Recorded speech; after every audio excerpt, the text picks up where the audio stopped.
দেখছেন কলকাতা টিভির সঙ্গে রয়েছে আমি তসমিনা। শুরু করছি আরো বারোয়া। শুরুতেই যে খবরের দিকে নজর রাখবো, বসিরহাটের স্বরূপনগরের বালতিতে তৃণমূলের গোষ্ঠীদ্বন্দ্ব। তৃণমূলের 2 সদস্য ও সংখ্যালঘু সেলের সভাপতির বাড়িতে হামলা, মারধর, টাকা ছিনতাই, ভাঙচুর ও শ্লীলতাহানির অভিযোগ উঠছে তৃণমূলের অপর এক গোষ্ঠীর বিরুদ্ধে। ফের একবার প্রকাশ্যে এলো তৃণমূলের গোষ্ঠীদ্বন্দ্ব। তৃণমূলের 2 সদস্য ও সংখ্যালঘু সেলের সভাপতির বাড়িতে হামলা, অপর এক গোষ্ঠীর বিরুদ্ধে এই অভিযোগ উঠে আসছে। বসিরহাটের স্বরূপনগরের বালতিতে তৃণমূলের গোষ্ঠীদ্বন্দ্ব প্রকাশ্যে। তৃণমূলের 2 সদস্য ও সংখ্যালঘু সেলের সভাপতির বাড়িতে হামলা, মারধর, টাকা ছিনতাই, ভাঙচুর ও শ্লীলতাহানির অভিযোগ উঠে আসছে। অভিযোগ উঠছে তৃণমূলের অপর এক গোষ্ঠীর বিরুদ্ধে।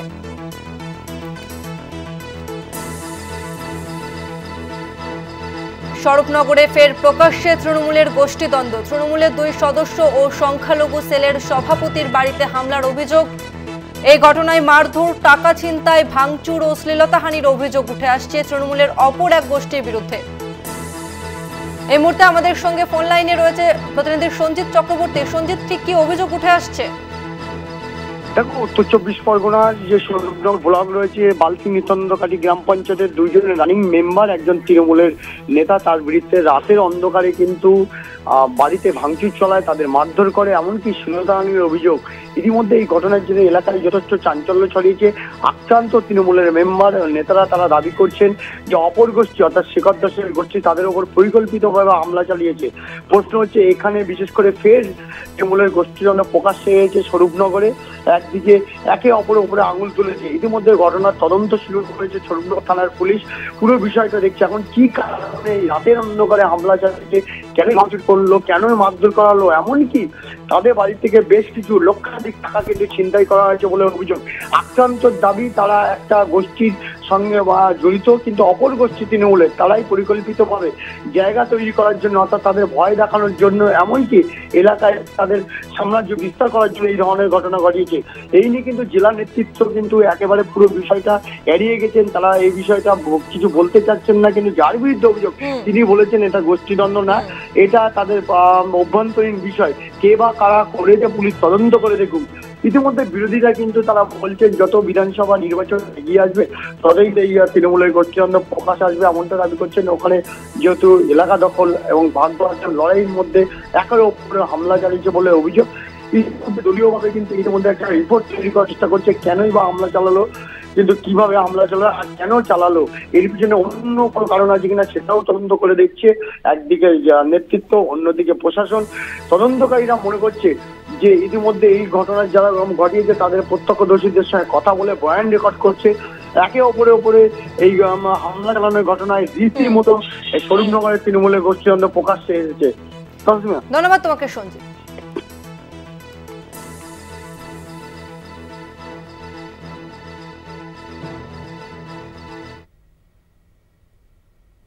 এরপর টিটাগড়ের দিকে নজর রাখবো। টিটাগড়ের দুষ্কৃতী তাণ্ডব, তৃণমূল কর্মীদের বাড়ি ভাঙচুর, 3 থেকে 4টি বাড়ি ভেঙে গুঁড়িয়ে দেওয়ার অভিযোগ উঠে আসছে। তদন্তে রহরা থানার পুলিশ। আতঙ্কে ওই তৃণমূল কর্মী ও তার পরিবার। এই মুহূর্তে আমাদের সঙ্গে ফোন লাইনে রয়েছে প্রতিনিধি জয়ন্ত মজুমদার। জয়ন্ত, ঠিক কি অভিযোগ করছেন তৃণমূল কর্মী? দেখো, যেমনটা অভিযোগ সামনে আসছে যে গতকালকে রাত্রিবেলা 1টা নাগাদ কিন্তু বেশ কিছু দুষ্কৃতী আসে এবং দুষ্কৃতী এসে কিন্তু তৃণমূল কংগ্রেসের যে কর্মী এবং 3 থেকে 4 জন যে কর্মী তাদের বাড়িঘর কিন্তু ভাঙচুর চালায় এবং কার্যত তাণ্ডব লীলা চালায়। এবং এমনটা অভিযোগ করছেন তৃণমূল কংগ্রেস কর্মীরা। তারা বলছেন যে তাদের যে দুষ্কৃতীরা এসেছিল তাদের হাতে কিন্তু রিভলভার ছিল, ফলত তারা কিন্তু আতঙ্কগ্রস্ত হয়ে পড়েন গতকাল রাত থেকে এবং তৎক্ষণাৎ ফোন করা হয় রহরা থানার পুলিশকে এবং রহরা থানার কিন্তু পুলিশ আসে এই ঘটনার পরিপ্রেক্ষিতে। যদিও যে সময় দুষ্কৃতীরা তাণ্ডব লীলা চালাচ্ছিল সে সময় কিন্তু তাদের বলতে শোনা যায় যে পাতুরিয়া যে পঞ্চায়েত সদস্য, সেই পঞ্চায়েত সদস্য আক্তার হোসেনের সঙ্গে পাঙ্গা না নেবার জন্য এই যে আক্তার হোসেন কিভাবে এলো, যদিও এখানে একটা বড় প্রশ্ন চিহ্ন থাকে। তার কারণ হচ্ছে যে কিছুদিন আগে যখন নিউ ইয়ারের একদম ইংরেজি বছর শুরু হচ্ছে সেই সময় কিন্তু ওই 3 থেকে 4 জন তৃণমূল কংগ্রেস কর্মী এসকে ইরাজ, আফতাব আলম, সাদরে আলম এবং ফিরাজ আলম, এই যে তৃণমূল কংগ্রেস কর্মীরা তারা কিন্তু একটি মমতা বন্দ্যোপাধ্যায়ের ছবির সঙ্গে তাদের একটি ছবি দেয় এবং স্থানীয় মানুষের কাছে একটা শুভেচ্ছা বার্তার জন্য একটা বিরোধ প্রস্তাব তৈরি করে এবং সেখান থেকে বাদ চলে যায় পাতুলিয়া পঞ্চায়েতের সদস্য আক্তার হোসেন। এবং এই কারণেই কি আক্তার হোসেনের ছেলেরা এই ধরনের দুষ্কৃতী হামলা চালালো, সেটা কিন্তু বড় প্রশ্ন। যদিও এই বিষয়ে পাতুলিয়া পঞ্চায়েত সদস্য আক্তার হোসেন সম্পূর্ণ অভিযোগ অস্বীকার করেছেন। তিনি বলেছেন তিনি এই ঘটনার সঙ্গে কোনো রকম ভাবে জড়িত না। এই ঘটনার পূর্ণাঙ্গ তদন্ত হওয়া ভীষণ রকম ভাবে জরুরি এবং তিনি বলছেন যে সমস্ত তৃণমূল কর্মীরা আক্রান্ত হয়েছেন তাদের পাশে তিনি আছেন এবং এই ঘটনার ইতিমধ্যে তদন্ত শুরু করেছে হাওড়া থানার পুলিশ প্রশাসন, এমনটাই কিন্তু জানতে পারা যাচ্ছে। ধন্যবাদ তোমাকে জয়ন্ত।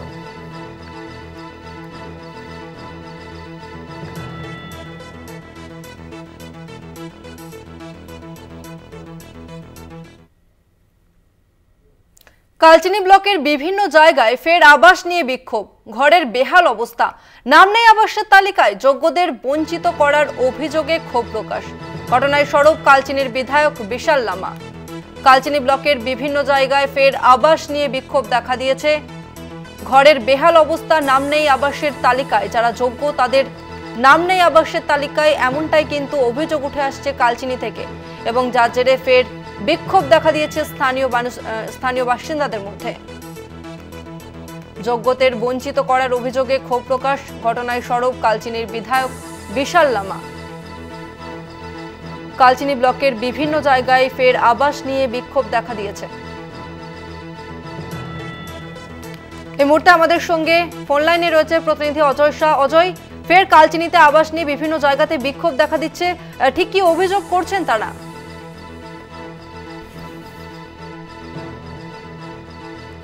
অজয়, আমার কথা শোনা যাচ্ছে? সম্ভবত যোগাযোগ বিচ্ছিন্ন হয়েছে, তবে আবারও একবার জানিয়ে রাখবো, কালচিনি ব্লকের বিভিন্ন জায়গাতে ফের আবাস নিয়ে বিক্ষোভ। ঘরের বেহাল অবস্থা, নাম নেই আবাসের তালিকায়, যোগ্যদের বঞ্চিত করার অভিযোগে ক্ষোভ প্রকাশ। ঘটনায় সরব হয়েছেন কালচিনির বিধায়ক বিশাল লামা। কালচিনিতে ফের আবাস নিয়ে বিক্ষোভ দেখা দিয়েছে এবং যে অভিযোগ সামনে উঠে আসছে যে যারা যোগ্য তাদের আবাসের তালিকাতে নাম নেই এবং যার কারণে ফের একবার ক্ষোভ প্রকাশ করেছেন তারা এবং এই ঘটনায় সরব হয়েছেন কালচিনির বিধায়ক বিশাল লামা।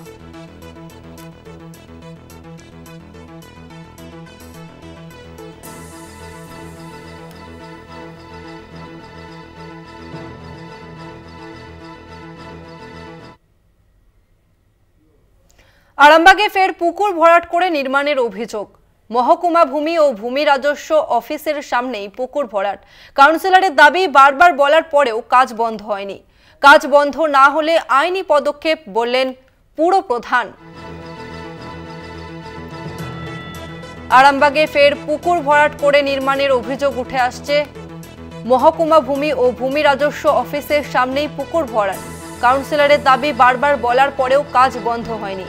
কাজ বন্ধ না হলে আইনি পদক্ষেপ, এমনটাই জানিয়েছেন পুর প্রধান।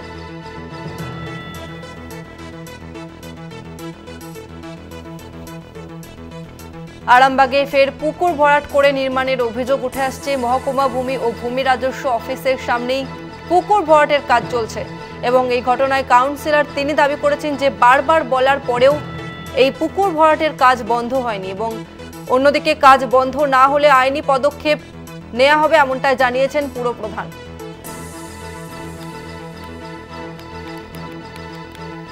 আরামবাগে পুকুর ভরাট করে নির্মাণের অভিযোগ উঠে আসছে এবং কাউন্সিলর তিনি জানিয়েছেন যে বারবার বলা সত্ত্বেও এই পুকুর ভরাটের কাজ বন্ধ হয়নি এবং অন্যদিকে পুর প্রধান তিনি জানিয়েছেন যে কাজ বন্ধ না হলে ফের আইনি পথে হাঁটবেন তারা।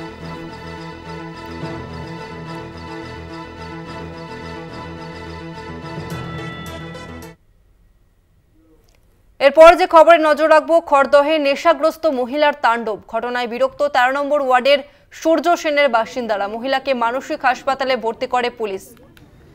খড়দহে নেশাগ্রস্ত মহিলার তাণ্ডব এবং এই ঘটনায় বিরক্ত প্রকাশ করেছেন খড়দহের 13 নম্বর ওয়ার্ডের সূর্য সেনের বাসিন্দারা। মহিলাকে মানসিক হাসপাতালে ইতিমধ্যেই ভর্তি করেছে পুলিশ।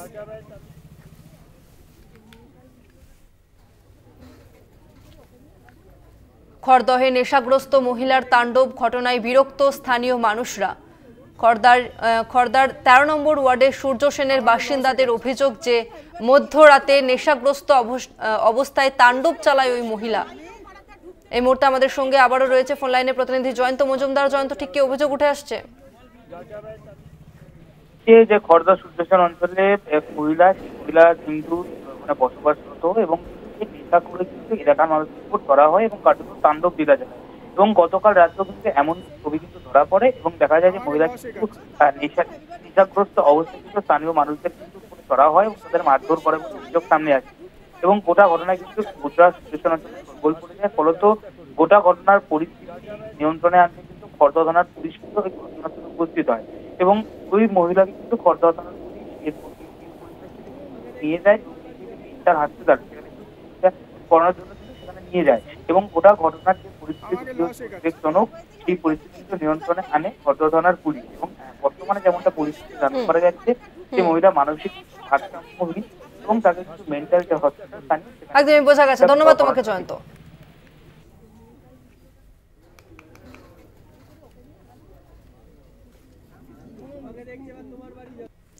খালে ফুটবল তুলতে গিয়ে তলিয়ে যায় যুবক। মধ্যমগ্রাম থানা এলাকার দিয়ারা গ্রামের ঘটনা। রাতভর তল্লাশির পর দেহ উদ্ধার যুবকের। 17 ঘন্টা পর উদ্ধার যুবকের দেহ। আর একবার জানিয়ে রাখবো, খালে ফুটবল তুলতে গিয়ে তলিয়ে যায় যুবক। রাতভর তল্লাশির পর উদ্ধার হয় যুবকের দেহ। 17 ঘন্টা তল্লাশির পর যুবকের দেহ উদ্ধার।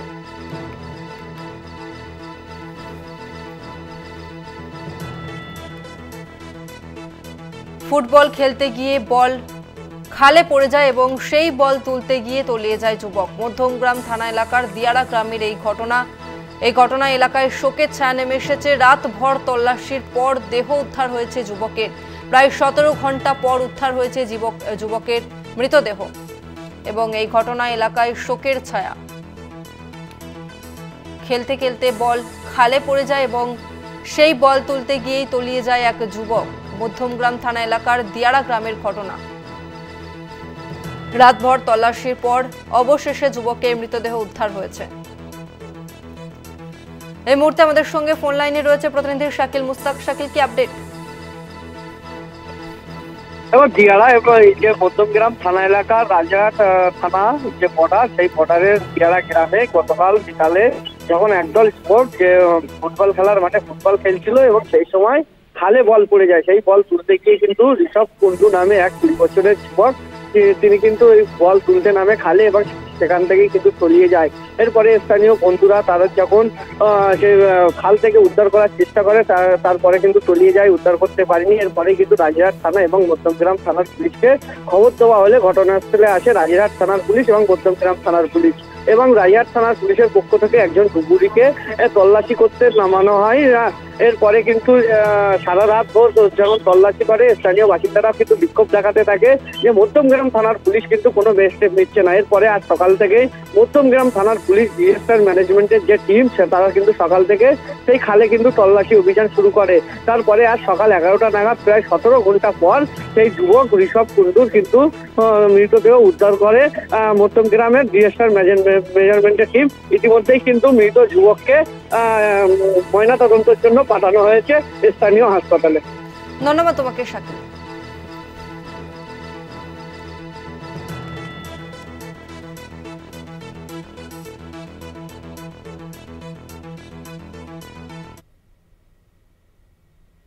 মুর্শিদাবাদে বিজেপি কংগ্রেস ছেড়ে তৃণমূলে যোগ। একাধিক অভিযোগে বিজেপি ছাড়লেন বুথ মণ্ডল সভাপতি। ডোমকল টাউনের 10 নম্বর ওয়ার্ডের এই ঘটনা। আরো একবার জানিয়ে রাখবো, মুর্শিদাবাদের ডোমকলে বিজেপি কংগ্রেস ছেড়ে তৃণমূলে যোগ। একাধিক অভিযোগে বিজেপি ছাড়লেন বুথ মণ্ডল সভাপতি। ডোমকল টাউনের 10 নম্বর ওয়ার্ডের এই ঘটনা। একাধিক অভিযোগের জেরে বিজেপি ছাড়লেন মণ্ডল সভাপতি। মুর্শিদাবাদে বিজেপি কংগ্রেস ছেড়ে তৃণমূলে যোগ একাধিক পরিবারের অভিযোগ বিজেপি ছাড়লেন বুথ মণ্ডল সভাপতি। ডোমকল টাউনের 10 নম্বর ওয়ার্ডের এই ঘটনা।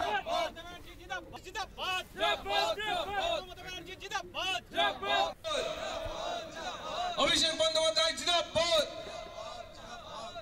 মাননীয় জাফিকুল ইসলাম।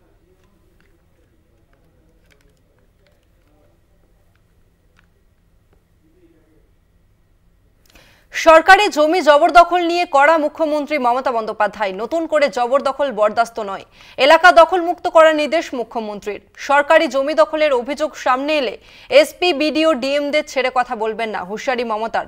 অনুপ্রবেশ নিয়েও কড়া বার্তা মমতার। বিএসএফ সীমানা দিয়ে লোক ঢোকাচ্ছে। নবান্নে প্রশাসনিক বৈঠকে দাবি মুখ্যমন্ত্রীর।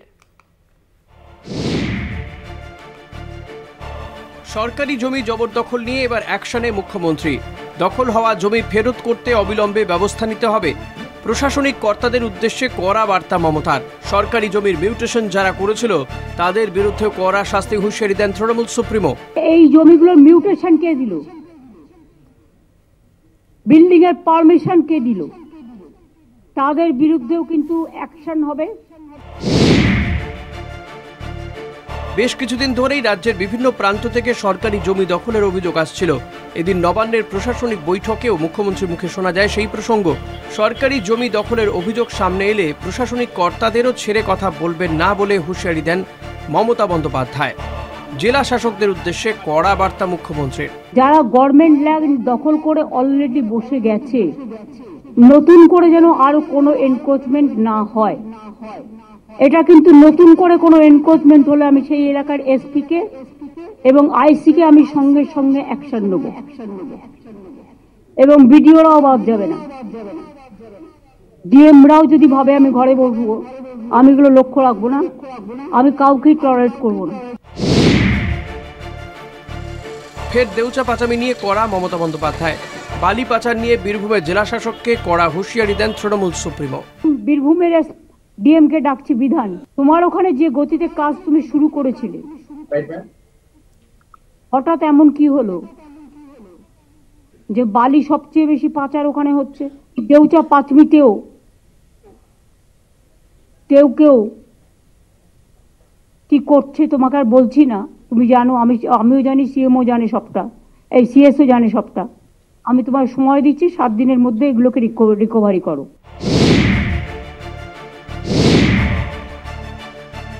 সীমান্তের নিরাপত্তা নিয়ে কেন্দ্রকে নিশানা মুখ্যমন্ত্রীর।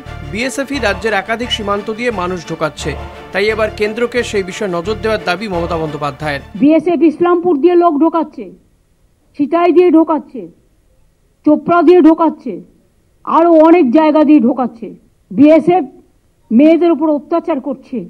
ডিজি রাজীব কুমারকে আমি বলবো কোন কোন জায়গায় লোক ঢুকেছে, লোক ঢুকিয়েছে বিএসএফ। কারণ বর্ডার আমাদের হাতে নয়, বর্ডার হচ্ছে বিএসএফ এর হাতে। বাংলাদেশি জঙ্গি গ্রেফতারের পর থেকে বারবারই মমতা সরকারকে কাঠগড়ায় তুলেছে বিজেপি। ভোটের স্বার্থে অনুপ্রবেশকারীদের প্রশ্রয় দিচ্ছে রাজ্য শাসক শিবির, এমনই দাবি করেছিলেন সুকান্ত শুভেন্দুরা। এবার সেই অনুপ্রবেশ নিয়েও কড়া হুঁশিয়ারি মমতার। অনুপ্রবেশকারীদের ঢুকিয়ে আর তৃণমূল কংগ্রেসকে বদনাম করব, এটা তৃণমূল কংগ্রেস করছে না। তৃণমূল কংগ্রেসের করার অধিকার নেই এবং সাধ্যও নেই। এলাকাটা কন্ট্রোল করে বিএসএফ। এর মধ্যে কেন্দ্রীয় সরকারের একটা ব্লুপ্রিন্ট আছে। কেন্দ্রীয় সরকারের ব্লুপ্রিন্ট যদি না থাকতো এটা হতো না। আমি যদি দেখি আমার রাজ্যকে ডিস্টার্ব করবার জন্য জঙ্গি হানাকে কেউ মদত দিচ্ছেন, সেক্ষেত্রে তো আমাদের প্রতিবাদ করতেই হবে। দেশের সীমানা রক্ষায় কেন্দ্রের সিদ্ধান্তে সায় রাজ্যের। বাংলাদেশ ইস্যু সামনে আসার পর থেকেই নিজেদের অবস্থান স্পষ্ট করে রাজ্য সরকার। যদিও বিএসএফ এর মদত ছাড়া অনুপ্রবেশ অসম্ভব বলে মত খোদ মুখ্যমন্ত্রীর। কলকাতা টিভি।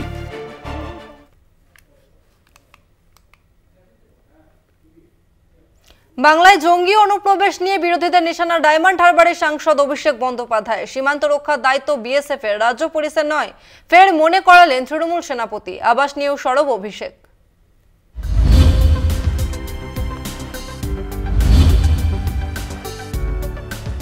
আমতলায় চিকিৎসকদের সম্মেলন থেকে অভিষেক বন্দ্যোপাধ্যায় ঘোষণা করেছিলেন নতুন বছরে ডায়মন্ড হারবার লোকসভা কেন্দ্রের বাসিন্দাদের জন্য বিনামূল্যে স্বাস্থ্য পরীক্ষা শিবির করা হবে। সেই মতোই বছরের দ্বিতীয় দিনেই প্রকল্পের সূচনা করলেন অভিষেক। নাম সেবাশ্রয় প্রকল্প।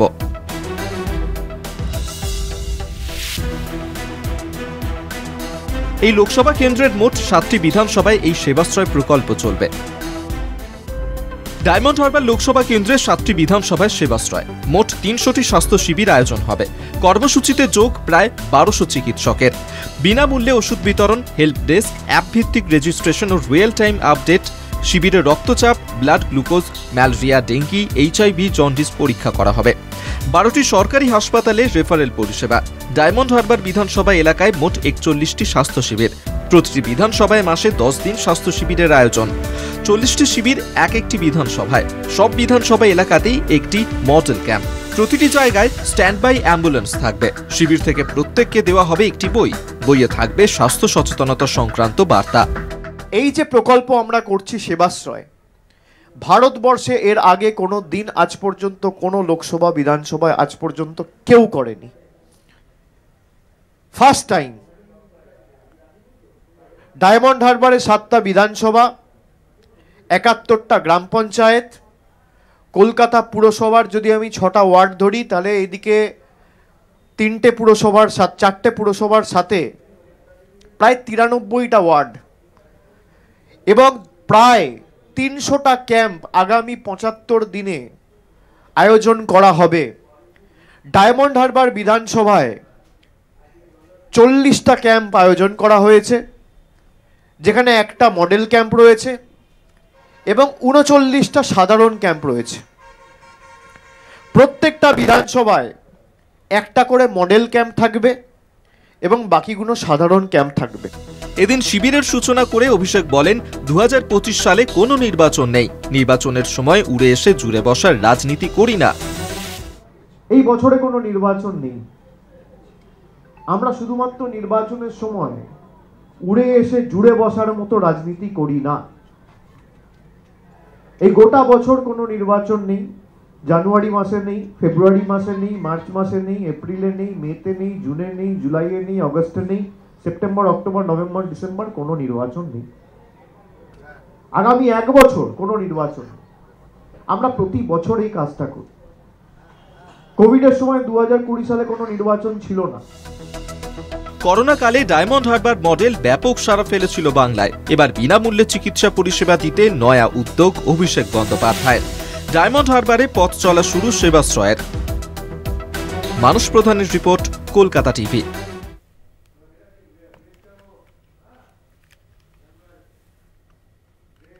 আর ভারতের সময় একটা ছোট্ট বিরতি, ফিরছে আরো অন্যান্য খবর নিয়ে, সঙ্গে থাকুন। এরপর যে খবরে নজর রাখবো, মালদায় তৃণমূল নেতা খুনে গ্রেপ্তার আরো 5 জন। ঘটনায় উদ্ধার আগ্নেয়াস্ত্র। পুলিশ সূত্রে যে খবর পাওয়া যাচ্ছে, ধৃতরা ইংরেজ বাজার ও বিহারের বাসিন্দা।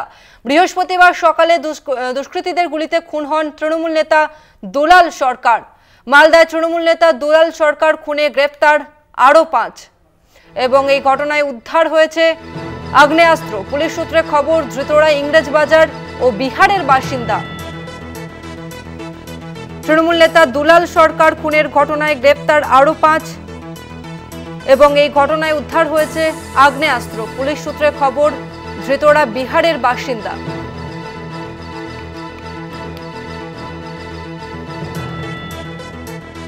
আর একবার জানিয়ে রাখবো, মালদায় তৃণমূল নেতা খুনে গ্রেপ্তার আরো 5, ঘটনায় উদ্ধার হয়েছে আগ্নেয়াস্ত্র। পুলিশ সূত্রে খবর, ধৃতরা ইংরেজ বাজার ও বিহারের বাসিন্দা। বৃহস্পতিবার সকালে দুষ্কৃতীদের গুলিতে খুন হন তৃণমূল নেতা দুলাল সরকার।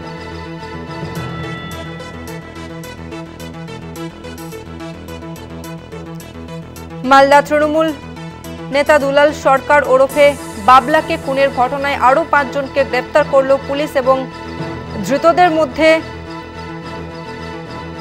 মালদার বাসিন্দা রয়েছে অনেকে এবং বিহারের বাসিন্দাও রয়েছে, এমনটাই কিন্তু পুলিশ সূত্রে খবর। একই সঙ্গে উদ্ধার হয়েছে আগ্নেয়াস্ত্র।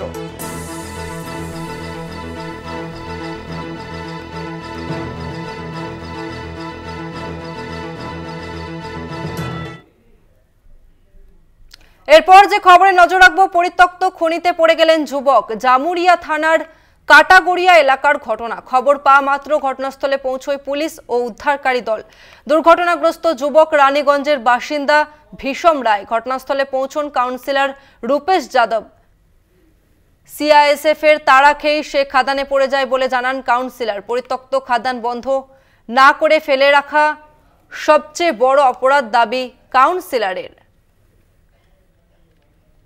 জামুরিয়াতে পরিত্যক্ত খনিতে পড়ে গেলেন যুবক এবং যুবককে উদ্ধার করতে ইতিমধ্যে ঘটনাস্থলে পৌঁছেছে উদ্ধারকারী দল। একই সঙ্গে কাউন্সিলর তিনি ঘটনাস্থলে পৌঁছেছেন ইতিমধ্যেই। পরিত্যক্ত খনিতে পড়ে গেলেন যুবক। জামুরিয়া থানার কাটাগড়িয়া এলাকার ঘটনা। খবর পাওয়া মাত্র ঘটনাস্থলে পৌঁছয় পুলিশ ও উদ্ধারকারী দল। দুর্ঘটনাগ্রস্ত যুবক রানীগঞ্জের বাসিন্দা ভীষম রায়। ঘটনাস্থলে পৌঁছন কাউন্সিলর রূপেশ যাদব। সিআইএসএফ এর তাড়া খেয়েই সে খাদানে পড়ে যায়, এমনটাই কিন্তু জানাচ্ছেন কাউন্সিলর। পরিত্যক্ত খাদান বন্ধ না করে ফেলে রাখার সবচেয়ে বড় অপরাধ, এমনটাও দাবি করেছেন কাউন্সিলর। এই মুহূর্তে আমাদের সঙ্গে ফোন লাইনে রয়েছে প্রতিনিধি পবিত্র বন্দ্যোপাধ্যায়। পবিত্র, এখনো পর্যন্ত কতদূর এগিয়েছে উদ্ধার কাজ এবং কাউন্সিলর তিনি ওই জায়গায় উপস্থিত রয়েছেন, তিনি ঠিক কি জানাচ্ছেন? দেখো তসমিনা, তোমাকে বলে রাখি যে ঘটনাস্থলে কাউন্সিলর পৌঁছেছে।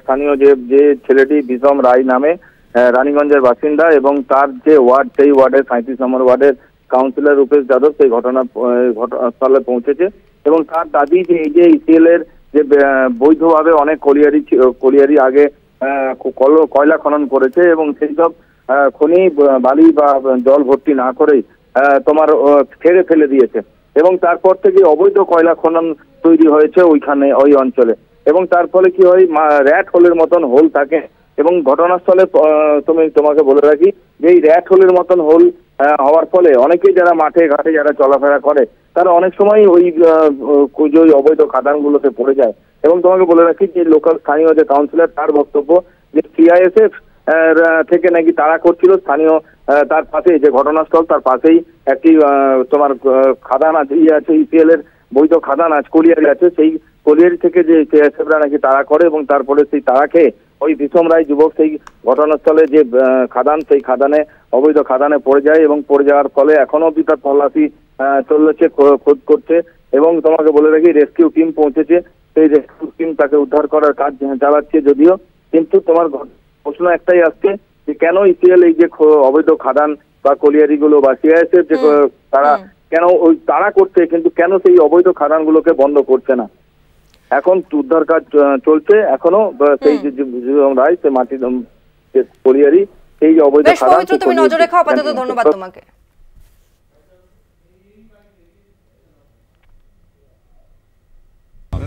শুনছি নাকি সিআইএসএফ তাড়া করেছে, তাতে এই যে খাদানটা আছে তার মধ্যে পড়ে গেছে।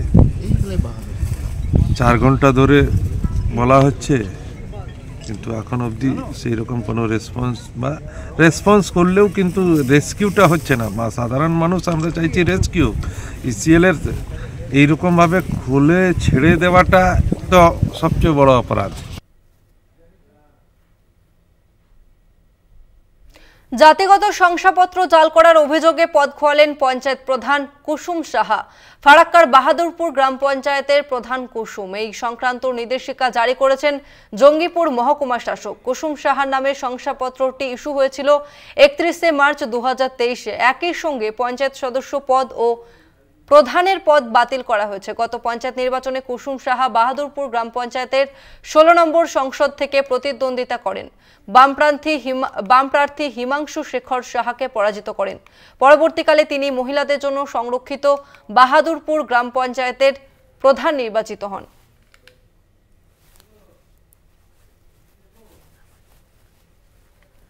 আর একবার জানিয়ে রাখবো, জাতিগত শংসাপত্র জাল করার অভিযোগে পদ খোয়ালেন পঞ্চায়েত প্রধান কুসুম সাহা। ফারাক্কার বাহাদুরপুর গ্রাম পঞ্চায়েতের প্রধান কুসুম।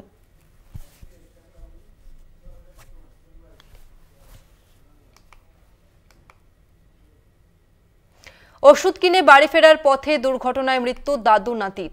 ঘাটাল আরামবাগ রাজ্য সড়কের ঘটনা। দুর্ঘটনার পর চম্পট দেয় ঘাতক গাড়িটি। ঘটনাস্থলেই লুটিয়ে পড়েন বৃদ্ধ ও তার 2.5 বছরের নাতি। আহতদের দ্রুত উদ্ধার করে রামজীবনপুর সুস্বাস্থ্য কেন্দ্রে নিয়ে যান স্থানীয়রা এবং সেখানে কর্তব্যরত চিকিৎসকরা দুজনকেই মৃত বলে ঘোষণা করেন। এই ঘটনায় এলাকায় শোকের ছায়া নেমে এসেছে। দুর্ঘটনার পর দীর্ঘক্ষণ অবরুদ্ধ হয়ে পড়ে ঘাটাল আরামবাগ রাজ্য সড়ক। আরামবাগে পথ দুর্ঘটনায় মৃত্যু হলো দাদু নাতির। 2.5 বছরের নাতিরকে সঙ্গে নিয়ে ওষুধ কিনতে গিয়েছিলেন দাদু এবং ঠিক সেই সময় বাড়ি ফেরার পথেই দুর্ঘটনার কবলে পড়েন দাদু নাতি। ঘাটাল আরামবাগ রাজ্য সড়কের এই দুর্ঘটনার পর চম্পট দেয় ঘাতক গাড়িটি। ঘটনাস্থলে লুটিয়ে পড়েন বৃদ্ধ ও তার 2.5 বছরের নাতি।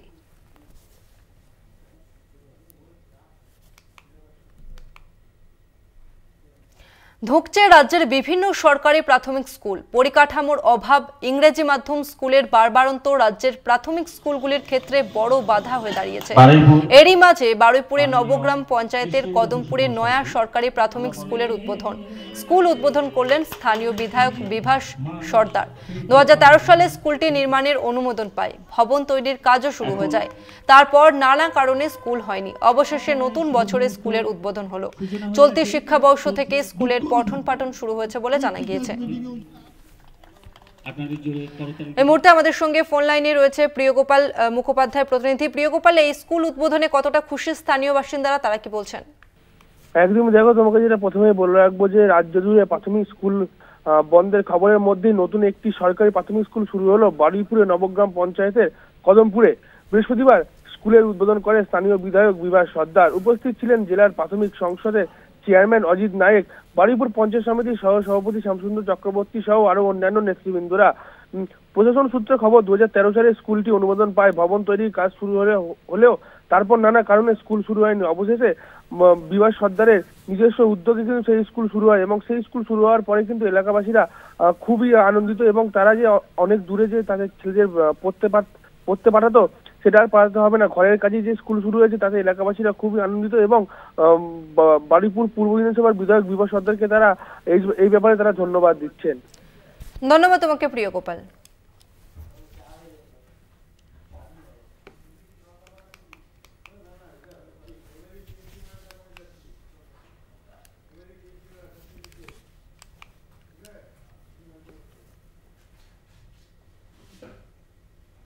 আর একবার যে খবরের দিকে নজর রাখবো, মালদায় তৃণমূল নেতা খুনে গ্রেফতার আরো 5 জন। ঘটনায় উদ্ধার হয়েছে আগ্নেয়াস্ত্র। পুলিশ সূত্রে যে খবর পাওয়া যাচ্ছে, ধৃতরা ইংরেজ বাজার ও বিহারের বাসিন্দা। বৃহস্পতিবার সকালে দুষ্কৃতীদের গুলিতে খুন হন তৃণমূল নেতা দুলাল সরকার। তৃণমূল নেতা খুনে আরো 5 জনকে গ্রেফতার করলো পুলিশ এবং পুলিশ সূত্রে যে খবর পাওয়া যাচ্ছে, ধৃতরা ইংরেজ বাজার ও বিহারের বাসিন্দা।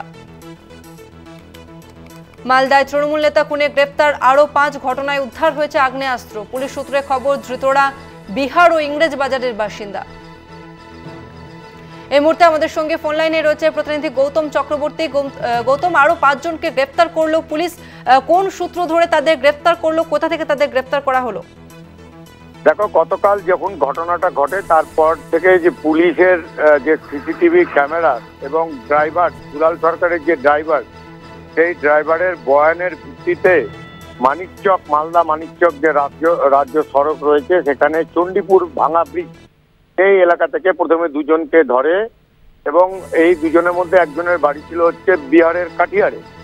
তারপর থেকে তাদেরকে ইন্টারোগেট করে আরো 3 জন সন্দেহভাজনকে ধরেছে। এই মুহূর্তে আমি যা সূত্র মারফত জানতে পারি, দুলাল সরকারের অত্যন্ত ঘনিষ্ঠ ছোটবেলার বন্ধু, তার সাথেই কথা বলছিলাম। এই মুহূর্তে মালদা ডিএসএ ময়দানে দুলাল সরকারের মৃতদেহ নিয়ে আসা হয়েছে। এখানে সবাই পুষ্পস্তবক দেয় এবং এই দুলাল সরকারের ছোটবেলার যে বন্ধু, সেই বন্ধু কিন্তু জানালেন যে যারা আততায়ী, যাদেরকে পুলিশ সন্দেহজনকভাবে গ্রেপ্তার করেছে, তাদের মধ্যে 3 জন কিন্তু দুলাল সরকারের অফিসে, পার্টি অফিসে নিয়মিত যাতায়াত করত। এটা কিন্তু সাংঘাতিক একটা দাবি যে তার পূর্ব পরিচিত কি কারণে শত্রুতার জেরে এই যে 2-3 জন বাইরের বিহারের আরো 2 জনকে নিয়ে আসলো এবং কৃষ্ণেন্দু নারায়ণ চৌধুরী ইংরেজবাজার পৌরসভার চেয়ারম্যান, সে বলেছে 10 লক্ষ টাকার কন্ট্রাক্ট হয়েছিল দুলাল সরকারকে মারার জন্য।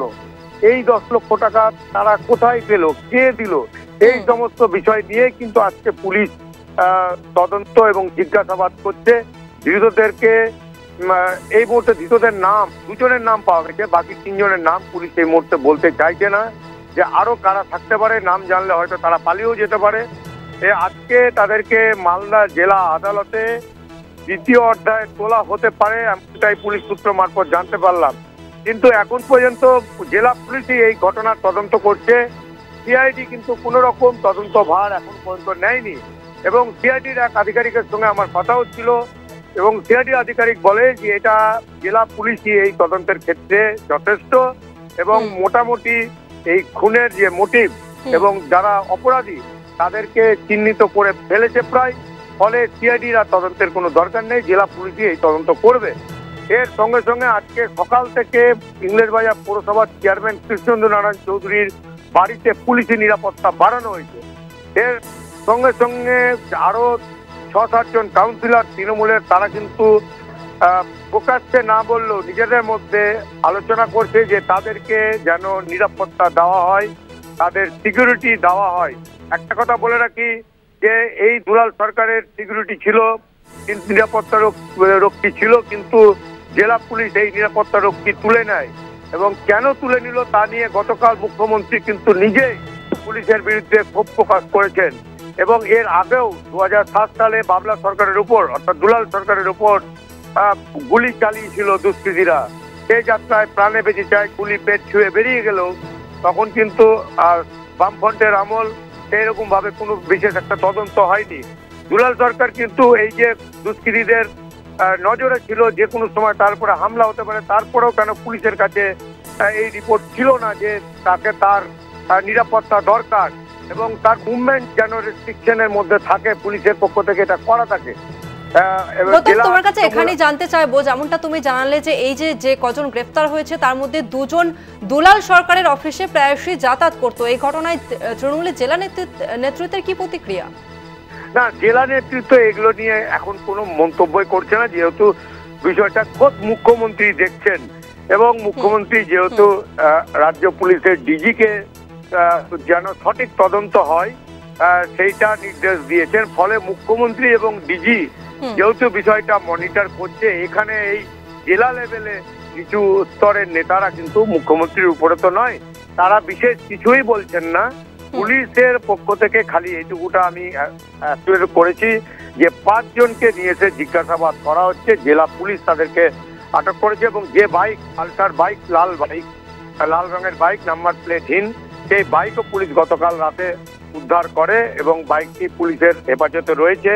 এই বাইকের প্রকৃত মালিককে সেটা জানার চেষ্টা হচ্ছে। এই বিহার থেকে, বিহারের কাটিয়ারে কারা গেছিল, 10 দিন ধরে সম্ভবত রেকি করা হয়েছিল। বাবলা সরকার যে রাস্তা দিয়ে যাতায়াত করে এবং যেখানে যান, আমি কালকে খবর করার সময় কিন্তু বলছিলাম যে এই যে এখানে তার নতুন শোরুম করা কথা মহানন্দা পল্লীতে, এবং সেখানে যে ওই ঠিক 10টা থেকে 10:30টার মধ্যে প্রতিদিন যাচ্ছিলেন, এইটা কিন্তু আততায়ীদের কাছে আগে থেকে খবর ছিল। এবং তারা যে ভিতরের রাস্তা ব্যবহার করেছিল, মালদা শহরের যে ভিতরের রাস্তা, সেই ভিতরের রাস্তা সচরাচর বাইরের লোকের পক্ষে জানা সম্ভব নয়। পুলিশ সেই তদন্ত করে এগিয়ে এই লোকাল লোক যুক্ত না থাকলে এই রাস্তা চেনানো সম্ভব নয় দুষ্কৃতীদের।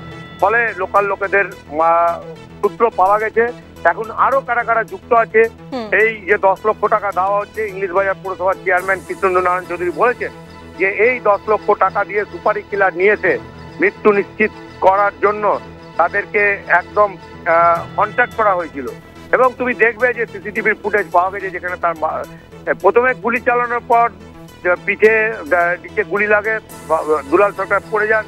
তারপরে 100% নিশ্চিত করার জন্য 1 শাটার একটা টেবিলের উপর রেখে দিয়ে অটোমেটিক পিস্তল, সেই পিস্তল দিয়ে কাছ থেকে ঠেকিয়ে মাথাতে গুলি করে, মাথাতে ঠেকিয়ে, যে মৃত্যু একদম কনফার্ম হয়। তারপরে আরেকজন ঘুরে গিয়ে দেখে আসে এবং যাওয়ার পথে ওই 1 শাটার পিস্তলটা আবার নিয়ে যায়, যেটা টেবিলের উপর রেখে দিয়েছিল।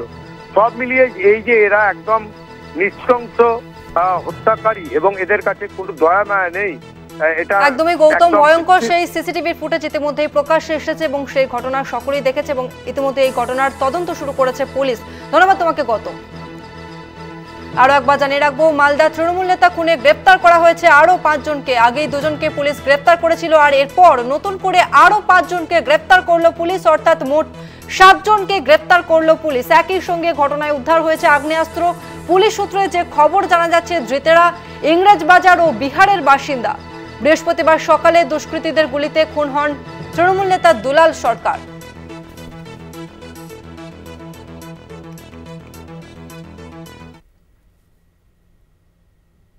এরপর যে খবরে নজর রাখবো, মুখ্যমন্ত্রীর নির্দেশে বীরভূমে মুখ্য সচিব ও রাজ্য পুলিশের ডিজি। বীরভূমের প্রশাসনিক কাজে ক্ষুব্ধ মুখ্যমন্ত্রী। বোলপুর থেকে দেউচা পাঁচামিতে যান মুখ্য সচিব ও ডিজি। বীরভূমে প্রশাসনিক কাজে ক্ষুব্ধ মুখ্যমন্ত্রী মমতা বন্দ্যোপাধ্যায়। মুখ্যমন্ত্রীর নির্দেশে বীরভূমে মুখ্য সচিব ও রাজ্য পুলিশের ডিজি। এই মুহূর্তে আপনারা যে ছবি দেখছেন, মুখ্যমন্ত্রীর নির্দেশে বীরভূমে মুখ্য সচিব ও রাজ্য পুলিশের ডিজি। এই মুহূর্তে আমাদের সঙ্গে ফোন লাইনে রয়েছে প্রতিনিধি মনা বীরবংশী। মনা, ঠিক কি কারণে রাজ্য পুলিশের ডিজি তিনি পৌঁছলেন আজকে বীরভূমে? দেখো, তোমাকে প্রথমেই বলে রাখি, সেটি হচ্ছে যে বীরভূম জেলা, তুমি জানো যে রাজ্যের অন্যতম একটি গুরুত্বপূর্ণ জেলা বীরভূম। এই বীরভূমে যে সমস্ত নদ নদীগুলো বয়ে গেছে, তুমি যদি দেখো অজয় বলো, ময়ূরাক্ষী বলো, বিভিন্ন নদ নদী, এই নদ নদীগুলো থেকে বিপুল পরিমাণে, মানে বলা যেতে পারে যে দিনে দুপুরে কিন্তু বালি লুট হচ্ছে, বালি চুরি হচ্ছে। কোটি কোটি টাকা বলা যেতে পারে, যে টাকা রাজ্য সরকারের কোষাগারে যাওয়া উচিত সেই টাকা যাচ্ছে অসাধু চক্রের পকেটে। এমনই কিন্তু অভিযোগ। কে বলছেন এই অভিযোগ? রাজ্যের প্রশাসনিক প্রধান, রাজ্যের মুখ্যমন্ত্রী মমতা বন্দ্যোপাধ্যায়। তিনি স্বয়ং কিন্তু অসন্তোষ প্রকাশ করছেন, তিনি কিন্তু ক্রুব্ধ, তিনি কিন্তু এই অভিযোগ আনছেন। শুধু তাই নয়, তুমি জানো যে এশিয়ার দ্বিতীয় বৃহত্তম কয়লা খনি বীরভূমের, বিশেষ করে দেউচা পাটামি, এই যে কয়লা খনি, এই কয়লা খনি মুখ্যমন্ত্রী মমতা বন্দ্যোপাধ্যায়ের স্বপ্নের প্রকল্প। সেখানেও কিন্তু কাজের ভূমিকা বীরভূম জেলা পুলিশ, বীরভূম জেলা প্রশাসনের ভূমিকায় নিয়ে কিন্তু চূড়ান্ত কিন্তু অসন্তোষ প্রকাশ করেছিলেন নবান্ন থেকে খোদ এ রাজ্যের মুখ্যমন্ত্রী মমতা বন্দ্যোপাধ্যায়। খুব স্বাভাবিকভাবেই মুখ্যমন্ত্রী নির্দেশ দিয়েছিলেন মুখ্য সচিবকে এবং রাজ্য পুলিশের ডিজিকে। নির্দেশের পরই এদিনে বীরভূমের মাটিতে এসে পৌঁছলেন, বলে যেতে পারেন যে রাজ্যের মুখ্য সচিব মনোজ পান এবং রাজ্য পুলিশের ডিজি রাজীব কুমার। তিনি বোলপুর স্টেশনে কিন্তু নামলেন। সেখানে আমরা দেখলাম জেলা পুলিশের এবং প্রশাসনের উচ্চপদস্থ আধিকারিকরা তাকে স্বাগত জানালেন। সেখান থেকে রাজ্যের প্রশাসনের শীর্ষ কর্তারা, পুলিশ এবং প্রশাসনের রাজীব পান্ত এবং রাজীব কুমার, তারা কিন্তু সরাসরি একেবারেই কোথাও বৈঠক নয়, কোথাও রেস্ট নেওয়া নয়, মুখ্যমন্ত্রীর নির্দেশে সরাসরি তারা কিন্তু চলে গেলেন দেউচা পাটামি কয়লা খনি, যেটি এশিয়ার দ্বিতীয় বৃহত্তম কয়লা খনি। সেখানে জমি নিয়ে কোথায় কি সমস্যা তৈরি হয়েছে, কেন মুখ্যমন্ত্রী এত অসন্তোষ প্রকাশ করলেন? নিশ্চয়ই তাঁর কাছে একেবারে গোপন রিপোর্ট রয়েছে, তার কাছে তথ্য গেছে যে প্রশাসন ঠিক সঠিক যাতে ভূমিকা পালন করতে পারেননি। খুব স্বাভাবিকভাবেই মুখ্যমন্ত্রী গতকালকেও আমরা দেখেছিলাম বীরভূমের জেলা শাসককে ধমক দিয়েছিলেন। শুধু তাই নয়, বীরভূমে যে সমস্ত পুলিশের থানা, দুবরাজপুর বলো, সিউড়ি বলো, মোহাম্মদবাজার বলো, এই থানার যারা আইসিওসিরা রয়েছেন, অফিসার ইনচার্জ, তাদের বিরুদ্ধেও এই বালি পাচার নিয়ে তিনি কিন্তু অসন্তোষ প্রকাশ করেছিলেন। খুব স্বাভাবিকভাবেই রাজ্য পুলিশের ডিজি রাজ্যের মুখ্য সচিবকে তিনি পাঠিয়েছেন, 7 দিনের মতো রিপোর্ট তলব করেছেন এবং সেই মতোই এদিনে কিন্তু ডিজি এবং মুখ্য সচিব এসে পৌঁছেছেন। তারা সরাসরি কিন্তু দেউচা পাটামি চলে গেলেন। প্রথমেই তারা যাবেন দেউচা পাটামির যে ব্লক ডেভেলপমেন্ট অফিস, সেখানে তারা যাবেন। সেখানকার যারা মানুষজন, যারা রাজ্য সরকারে তারা যারা চাইছেন মানুষ যে সেখানে শিল্প হোক, সেখানে কয়লা খনি হোক, তারা জমি দিতে রাজি, জমি দিচ্ছে, রাজ্য সরকার চাকরি দিচ্ছে, তাদের জন্য মানবিক প্যাকেজ দিচ্ছে, তাদের সঙ্গেই কিন্তু রাজ্য সরকারের এই প্রতিনিধি দল কিন্তু তারা কিন্তু কথা বলবেন এবং মুখ্যমন্ত্রীকে 7 দিনের মতো কিন্তু রিপোর্ট কিন্তু জমা দেবে। তার তদারকি করতেই কিন্তু মূলত রাজ্য সরকারের পক্ষ থেকে রাজ্যের মুখ্য সচিব এবং রাজ্য কাজকর্ম খতিয়ে দেখতেই মুখ্যমন্ত্রীর নির্দেশে আজ বীরভূমে মুখ্য সচিব ও রাজ্য পুলিশের ডিজি রাজীব কুমার। ধন্যবাদ তোমাকে মনা।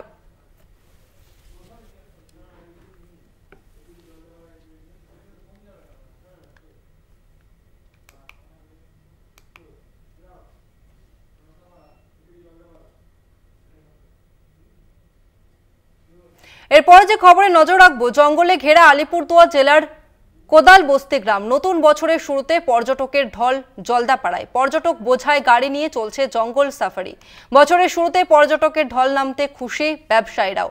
এছাড়া শুধু জঙ্গলে গেলেই যে বন্যজন্তুর দেখা মেলে এমনটা কিন্তু নয়। পুরো গ্রাম জঙ্গলে ঘেরা হওয়ায় প্রায় একদিনই লোকালয়ে দেখা মেলে হাতির সহ অন্যান্য বন্যপ্রাণীর, যা বাড়তি পাওনা পর্যটকদের জন্য।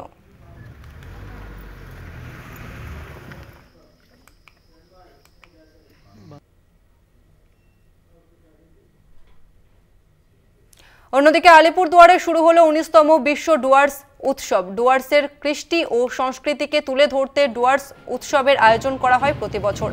আলিপুরদুয়ার প্যারেড গ্রাউন্ডে আনুষ্ঠানিকভাবে এই উৎসবের সূচনা হলো। উপস্থিত ছিলেন শ্রমমন্ত্রী মলয় ঘটক, জেলা শাসক আর বিমলা সহ বিশিষ্টজনেরা। উৎসবের শুরুতে এক শোভাযাত্রার আয়োজন করা হয়। শোভাযাত্রাটি আলিপুরদুয়ারের বিভিন্ন এলাকা পরিক্রমা করে।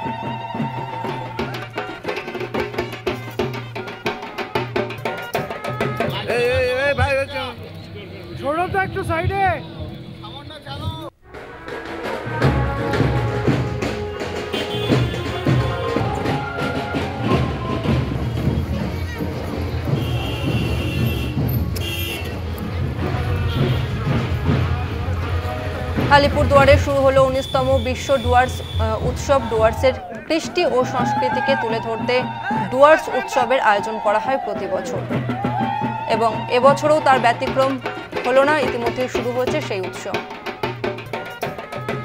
এই মুহূর্তে আমাদের সঙ্গে ফোন লাইনে রয়েছে প্রতিনিধি অজয় শাহ। অজয়, নতুন করে ফের এই উৎসব শুরু হলো, কি কি আয়োজন করা হয়েছে, কি কি ব্যবস্থা রয়েছে এই উৎসবে? দেখো, প্রতি বছরের মতো এবছরও আলিপুরদুয়ার জেলা ডুয়ার্স উৎসব আয়োজিত হচ্ছে আলিপুরদুয়ার জেলা শহরের প্রেড গ্রাউন্ড ময়দানে। এই উপলক্ষে কিন্তু আলিপুরদুয়ার শহরে এক বর্ণাঢ্য শোভাযাত্রা বের করা হয়। শোভাযাত্রাটি আলিপুরদুয়ার শহরের বিভিন্ন এলাকা পরিক্রমা করে আলিপুরদুয়ার ডুয়ার্স কন্যা সামনে যে প্রেড গ্রাউন্ড ময়দান রয়েছে সেখানে পৌঁছায়। এই শোভাযাত্রায় ডুয়ার্সের বিভিন্ন প্রান্ত থেকে বিভিন্ন জনজাতির জনগোষ্ঠীর যে সংস্কৃতি, কৃষ্টি, সেই বিষয়গুলোকে তুলে ধরা হয়েছে। পাশাপাশি শোভাযাত্রায় অংশগ্রহণ করেছিলেন রাজ্যের শ্রমমন্ত্রী মলয় ঘটক সহ একাধিক ব্লক, জেলা প্রশাসন ও অন্যান্য আধিকারিকরা। এই যে ডুয়ার্স উৎসব হচ্ছে আগামী 12 তারিখ পর্যন্ত চলবে। আর এই ডুয়ার্স উৎসবে প্রায় 800টি স্টল বসেছে, বিভিন্ন দেশ বিদেশের বিভিন্ন প্রান্ত থেকে স্টল এসেছে। আর প্রতিদিন সাংস্কৃতিক অনুষ্ঠানও আয়োজিত হবে বলে জানা গিয়েছে। বেশ, ধন্যবাদ তোমাকে অজয়। আমরা কথা বললাম প্রতিনিধি অজয় শাহের সঙ্গে।